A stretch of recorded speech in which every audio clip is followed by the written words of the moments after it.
Selain zat dan sifat-sifat Allah semuanya adalah waham, hanya percikan saja daripada wujud Allah, umpama bayangan bagi kita makhluk. Memang nampak ada, tapi pada hakikatnya tidak ada. Yang benar-benar ada, yang hakikat ada hanyalah Allah. Audio Jungle.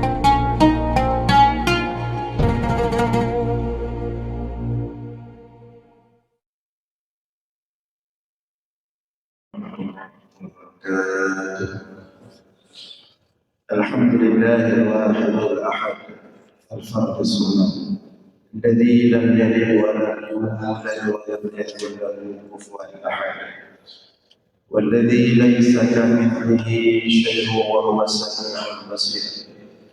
اللهم صل وسلم وبارك على سيدنا ومولانا محمد الذي دعا الناس وأرشدهم إلى توحيد رب العباد. اللهم وعلى آله وصحبه أجمعين أما بعد. Puji beserta syukur senantiasa selalu kita persembahkan kepada Allah Subhanahu wa Ta'ala, Tuhan yang esa pada zatnya, yang esa pada setiap sifat-sifatnya, yang esa pada setiap af'alnya. Tidak ada satupun makhluk yang serupa dengannya dalam bentuk apapun. Salawat beriringkan salam juga kita sampaikan kepada baginda Rasulullah sallallahu alaihi wasallam, kepada seluruh keluarga dan sahabat-sahabatnya sekalian. Hadirin jamaah sekalian serta para pendengar dimanapun berada yang dimuliakan Allah. Kembali kita dalam ulasan singkat tentang ilmu tauhid.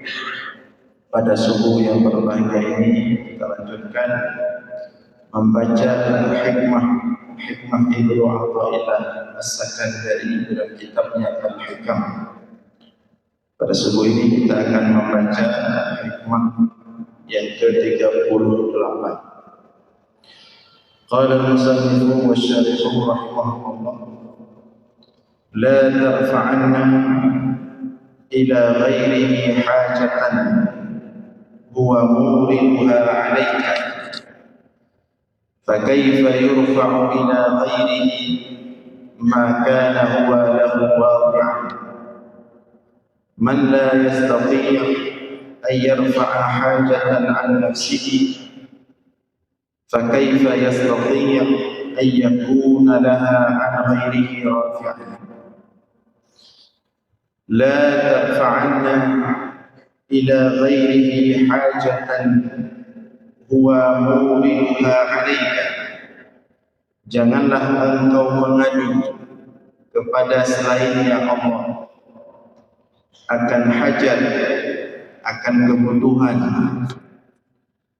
Huwa muriduha 'alaika, yang kebutuhan tersebut, hajat tersebut Allah letakkan padamu. Fa kaifa yurfa'u ila ghairihi ma kana huwa lahu wadi'an.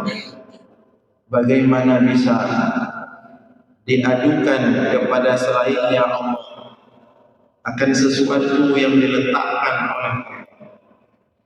Man la yastati' an yarfa'a hajatan an nafsihi, barang siapa yang tidak bisa menyingkirkan musibah, hajat, musibah yang menimpa dirinya, bagaimana dia bisa menyingkirkan hajat atau musibah yang menimpa selainnya? Kita lihat penjelasan dari Ibnu Ajibah. Qultu, aku berkata, qad alimta anna ma siwa Allah, anna ma siwa al-haq khayalun wahmiyyun la haqiqata liwujudi. Telah engkau ketahui bahwa sesungguhnya selain Allah adalah khayal, waham, tidak ada hakikat bagi wujudnya. Jadi pada hikmah sebelumnya telah diuraikan panjang lebar bahwa hakikat yang mewujud itu hanya Allah. Hakikat yang ada hanya zat Allah dan sifat-sifat Allah. Selain Allah, selain zat dan sifat-sifat Allah, semuanya adalah waham. Hanya percikan saja daripada wujud Allah. Umpama bayangan bagi kita makhluk, memang nampak ada, tapi pada hakikatnya tidak ada. Yang benar-benar ada, yang hakikat ada hanyalah Allah. فَإِذَا أَنْزَلَ اللَّهُ بِكَ حَاجَةً, maka oleh karena itu apabila Allah meletakkan padamu, menempatkan padamu satu hajat, kafaqah, suatu kebutuhan, atau syiddah, suatu kesusahan, atau ghaira dzalika minal awaqib, atau selain hal-hal itu daripada berbagai macam permasalahan hidup, fanzilha billah, maka hadapilah masalah-masalah tersebut, hadapilah hajat dan kebutuhanmu bersama Allah. Waj'alha tahta masyiatillah, dan jadikanlah, pahamilah bahwa setiap masalahmu, setiap hajatmu, setiap kesusahanmu itu terjadi di bawah masyiah Allah, di bawah keinginan Allah. Waghib anha fi dzikrillah, maka hilangkan rasa berat terhadap masalah tersebut fi dzikrillah, dengan berzikir, mengingat Allah. Wala taltafit ila ma siwahu ta'alluqan wala tamalluqan, dan jangan engkau menoleh kepada selain Allah untuk bergantung kepada selain Allah, atau tamallukan, cari-cari perhatian kepada selain Allah. Artinya kalau ada masalah, yang masalah itu tidaklah datang kecuali dari Allah, maka jangan coba melirik selain Allah untuk menghadapi dan menyelesaikan masalah tersebut. Jangan mencoba mencari-cari perhatian kepada selain Allah, tapi carilah perhatian kepada Allah, bergantunglah kepada Allah. Fafil hadis, tersebut dalam hadis, man lam yas'alillah yaghdabu alaih, barang siapa yang tidak meminta kepada Allah, barang siapa yang tidak mengadu kepada Allah setiap masalahnya, yaghdabu alaih, Allah akan marah kepada orang tersebut. Artinya orang yang lebih memilih makhluk Allah untuk dia adukan masalahnya ketimbang Allah, maka Allah akan marah kepada hamba tersebut. Wa qala Abu Ali ad-Daqqaq, min alamatil ma'rifah alla tas'ala hawaijaka kullaha illa min Allah, qallat aw jallat.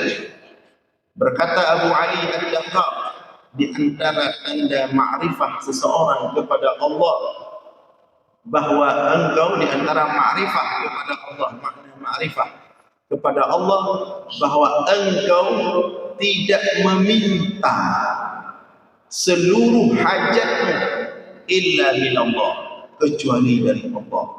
Qallat au jallat, kecilkah masalah itu atau besar, kecilkah hajat itu atau besar, tidak engkau minta kepada selain Allah. Seperti kisah yang sering kita ulang-ulang. Kenapa kisah itu kita ulang-ulang? Karena pada kisah itu ada hakikat ketauhidan kepada Allah. Seorang yang saleh, seorang alim, suatu ketika sedang berada di dalam Masjidil Haram. Pada waktu yang sama masuk sang khalifah ketika itu, seorang pemimpin. Masuk Masjidil Haram, setelah menjalankan ibadahnya dalam Masjidil Haram, dia melihat ada ulama juga sedang berada di sana, ulama wali Allah. Maka sang khalifah ini berniat untuk memenuhi satu hajat daripada orang alim tersebut. Dia datangi, dia sampaikan, wahai syekh, saya sangat ingin memenuhi hajatmu, sampaikan, adakah hajatmu yang dapat saya penuhi? Dijawab oleh orang alim tersebut, bagaimana saya menyampaikan hajat saya kepada selain Allah, padahal saya sedang berada di rumah Allah. Tidak mungkin saya menyampaikan hajat saya kepada Allah, sedangkan saya sedang berada di rumah Allah. Maka sang khalifah mengatakan, kalau begitu saya tunggu di luar masjid. Nanti engkau sampaikan hajat. Ditunggu oleh khalifah di luar masjid sampai sang alim itu keluar. Begitu sang alim itu keluar, ditanya lagi oleh khalifah, sekarang kita sudah berada di luar rumah Allah, maka tidak apa-apa, sampaikan hajatmu. Saya sangat ingin memenuhi satu hajatmu, wahai Syekh. Kata Syekh tersebut, hajat apa yang harus saya minta kepadamu, wahai khalifah? Hajat tentang dunia atau hajat tentang akhirat? Kata sang khalifah, tentu hajat tentang dunia. Kalau hajat tentang akhirat saya tidak mampu memenuhinya. Kata sang Syekh, kalau hajat tentang dunia, jangankan kepada makhluk, kepada Allah tidak pernah saya minta. Ini hakikat tauhid. Kalau perkara dunia, jangankan kepada makhluk, kepada Allah saya tidak pernah minta.